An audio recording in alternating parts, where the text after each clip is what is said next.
In diesem Video zeige ich euch den eTaste Digital Music Player, ein MP3-Player mit Bluetooth 5.0. Das heißt, man kann dort nicht nur über eine 3,5 mm Buchse angeschlossene Kopfhörer verwenden, sondern auch, wie es heutzutage auch Standard ist, Funkkopfhörer mit Bluetooth 5.0 zu verbinden. So, schauen wir mal, was alles hier mit drinnen ist. Wow, der ist kleiner wie erwartet, tatsächlich. Hier ist auf jeden Fall mal ein Kopfhörer mit 3,5 mm Klinke mitgeliefert. Ob man ihn braucht oder nicht, muss jeder selber entscheiden. Dann haben wir hier ein USB-Kabel. Das ist Mini-USB. Naja, ich würde tippen 40 cm langes USB-Kabel zum Aufladen von dem Gerät. Dann haben wir hier die Bedienungsanleitung in Englisch und in Deutsch.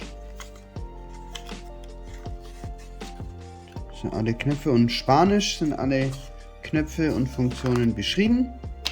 Und dann natürlich noch das Gerät selber. Der ist wirklich klein. Also ich hatte den größer mir vorgestellt.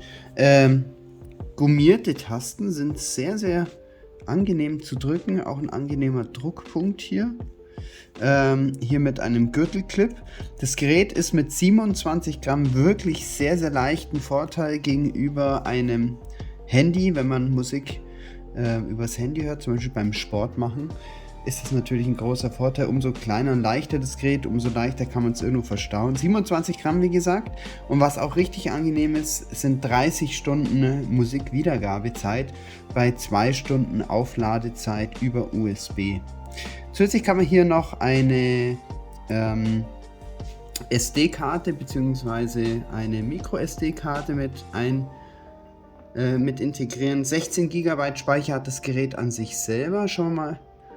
Schalten wir es mal ein. Wählen wir direkt mal Deutsch aus. Und hier kann man Musik, Video, Bluetooth-Einstellungen, auch das integrierte UKW-Radio kann man verwenden. Pedometer. Man kann es als Diktiergerät verwenden, was natürlich auch praktisch sein kann. Man kann es als E-Book-Reader verwenden, wobei das auf dem kleinen Display, ja, Geschmackssache. Aber man muss sagen, so auf den ersten Blick ist es wirklich sehr gut lesbar, das kleine Display. Man kann sich Bilder anschauen, einen Alarm festlegen, in die Einstellungen reinschauen, Ordneransicht, das heißt die Dateiverwaltung. Könnt ihr mal in die Einstellungen reinschauen, was da drinnen ist. Sprache, Datum und Uhrzeit, Bildschirm. Schauen wir mal, was bei Bildschirm die Helligkeit. Okay. Das ist das Maximale. Ja, und im ganz Dunkeln ist natürlich angenehm. Ich gehe jetzt mal auf die maximale Helligkeit. Beleuchtungszeit. 30 Sekunden ist gut. Bildschirm schöner. Okay, da gibt es auch einen Bildschirm schöner.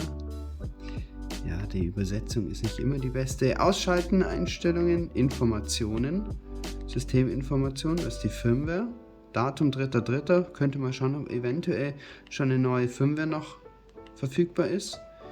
Dann haben wir hier den Local Memory, das heißt die 16 GB intern, die im System verfügbar sind für Musik, Filme und Bilder.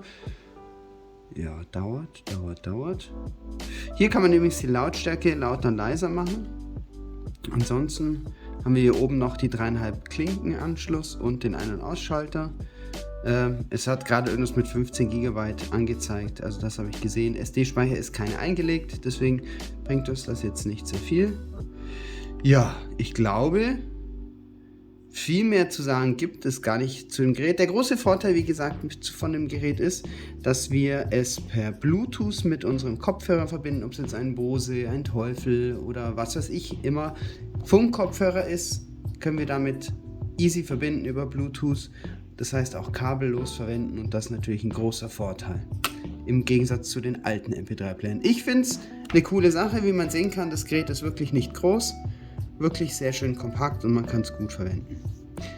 Leute, wenn euch das Video gefallen hat, lasst gerne einen Daumen nach oben da. Ansonsten abonniert gerne kostenlos meinen Kanal und wir sehen uns im nächsten Video. Wenn dir mein Video gefallen hat, abonniere jetzt kostenlos meinen Kanal und gib mir einen Daumen nach oben. Vielen lieben Dank. Und wenn du Lust hast, auf Twitch mir beim Livestream zuzugucken, geh auf twitch.tv/arrowwings und lass auch dort gerne ein Follow da. Wir sehen uns.